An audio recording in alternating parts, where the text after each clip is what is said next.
ಸನ್ನಿಧಿ ಇವತ್ತು ನಮ್ಮ ರಾಜಾಜಿನಗರದಲ್ಲಿ ಅತ್ಯಂತ ಪುಣ್ಯಕ್ಷೇತ್ರ ಶ್ರೀರಾಮ ಮಂದಿರ.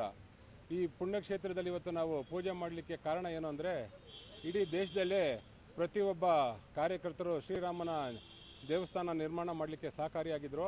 ಅಂತಹ ಸಂದರ್ಭದಲ್ಲಿ ನಮ್ಮ ಈ ಕ್ಷೇತ್ರದಿಂದಲೂ ಸಹ ಭಾಳಷ್ಟು ಜನ ಇವತ್ತು ಅಲ್ಲಿ ಅಯೋಧ್ಯೆಗೆ ಭೇಟಿ ನೀಡಿದರು.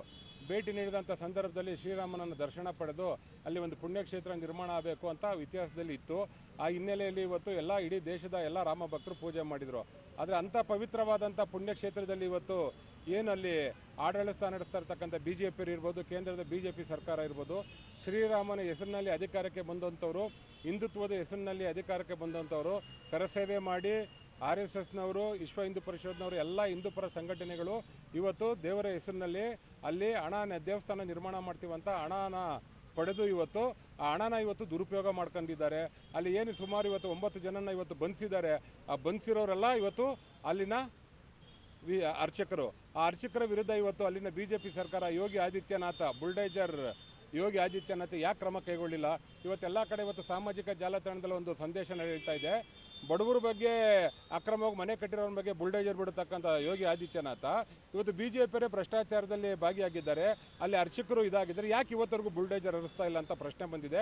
ಅದರಲ್ಲೂ ನರೇಂದ್ರ ಮೋದಿಯವರು ಆ ದೇವಸ್ಥಾನ ಪ್ರಾರಂಭ ಆದ ಸಂದರ್ಭದಲ್ಲಿ 3 ದಿನಗಳ ಕಾಲ ವಿಶೇಷವಾಗಿ ಇದು ಮಾಡಿದ್ರು. ಅಂತ ಪ್ರಧಾನಮಂತ್ರಿ ನರೇಂದ್ರ ಮೋದಿನೇ ಇವತ್ತು ಶ್ರೀರಾಮನಿಗೆ ಮೋಸ ಮಾಡಿದ್ದಾರೆ.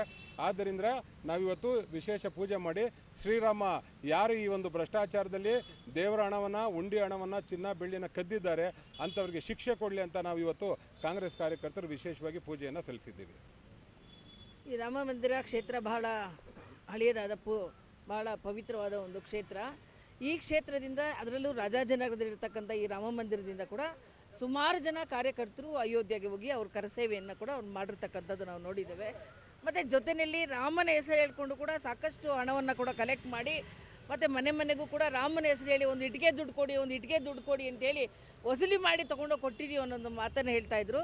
ಇವತ್ತು ದಿನಪತ್ರಿಕೆಗಳಲ್ಲಿ ಮತ್ತು ಪ್ರತಿದಿನ ಎಲೆಕ್ಟ್ರಾನಿಕ್ ಮೀಡಿಯಾಗಳಲ್ಲಿ ನೋಡ್ತಾ ಇದ್ದೀವಿ, 500 ಕೋಟಿಗಿಂತ ಹೆಚ್ಚು ಕೇವಲ 10 ಜನ ಅರ್ಚಕರು ಮತ್ತು ವ್ಯವಸ್ಥಾಪಕ ಮಂಡಳಿಗಳು ಎಲ್ಲರೂ ಕೂಡ ಸೇರಿಕೊಂಡು 500 ಕೋಟಿಗಿಂತ ಹೆಚ್ಚು ಹಣವನ್ನು ಲೂಟಿ ಮಾಡಿದ್ದಾರೆ ಅನ್ನೋ ಒಂದು ಮಾತು ಇಡೀ ರಾಜ್ಯ ಎಲ್ಲ, ಇಡೀ ದೇಶಕ್ಕೆಲ್ಲ ಹಬ್ಬಿರ್ತಕ್ಕಂಥದ್ದು ಎಲ್ಲರಿಗೂ ಗೊತ್ತಿರ್ತಕ್ಕಂಥ ವಿಷಯ. ಆದರೂ ಕೂಡ ರಾಮನ ಹೆಸರು ಹೇಳ್ಕೊಂಡು ಕೇಂದ್ರದಲ್ಲಿ ಅಧಿಕಾರಕ್ಕೆ ಬಂದಿರತಕ್ಕಂಥ ನರೇಂದ್ರ ಮೋದಿ ನಮ್ಮ ಪ್ರಧಾನಮಂತ್ರಿಗಳು ನೈತಿಕ ಹೊಣೆ ಹೊತ್ತು ಇದಕ್ಕೆ ರಾಜೀನಾಮೆ ಕೊಡಬೇಕು. ಯಾಕಂದರೆ ಎಲ್ಲಿ ಕೂತರು ಎಲ್ಲಿರಾತ್ರು ಜೈ ಶ್ರೀರಾಮ್ ಅಂತಾರೆ. ಅಂತ ಜೈ ಶ್ರೀರಾಮ್ ಹೆಸರು ಹೇಳ್ಕೊಂಡು ಕೋಟಿ ಇವತ್ತು ಹಣ ಲೂಟಿ ಆಗಿರ್ತಕ್ಕಂಥವ್ರಿಗೆ ಸೂಕ್ತ ಕ್ರಮ ತಗೋಬೇಕಾಗಿತ್ತು. ಈ ತನಕ ಯೋಗಿ ಆದಿತ್ಯನಾಥ್ ಅವರು ಯಾವುದೇ ಕ್ರಮ ತೆಗೆದುಕೊಂಡಿಲ್ಲ. ಕೂಡ ಅವ್ರು ಬಂಧಿಸಬೇಕು.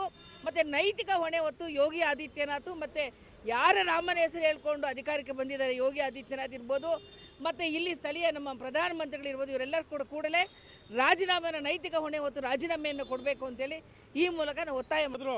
ಇವ್ರು ನಿಜವಾಗ್ಲೂ ಹಿಂದೂಗಳ ಇಲ್ಲ ಹಂದಿಗಳ ಹೇಳಿ ಹಂದಿ ಮಾಡೋ ಕೆಲಸ ಇವತ್ತು ಹಿಂದೂಗಳ ಹೆಸರು ಹೇಳಿ ಮಾಡೋರೆ. ಹಿಂದೂಗಳು ದುಡ್ಡು ತಿಂದವ್ರೆ, ರಾಮನಿಗೆ ರಾಮ ಹಾಕವ್ರೆ. ಇವರಿಗೆ ದೇಶದ ಜನ ಬುದ್ಧಿ ಕಲಿಸ್ಬೇಕು ಅಂತ ನಾನು ಒತ್ತಾಯ ಮಾಡ್ತೀನಿ.